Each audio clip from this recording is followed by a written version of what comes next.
Kumai, mi nome é Zoraida Molina Arendel. Introdução, carta na Romano, na parte 4.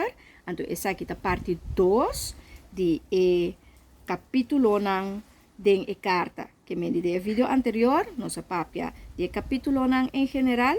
Então, essa aqui é a parte número 2.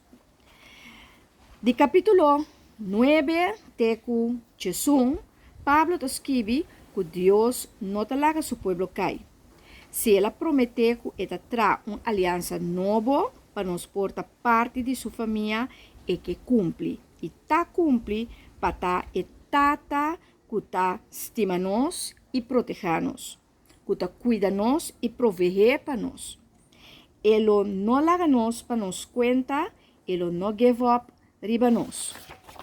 Essa aqui é uma promessa assim profunda para um crente e está na promessa aqui nós temos que ter.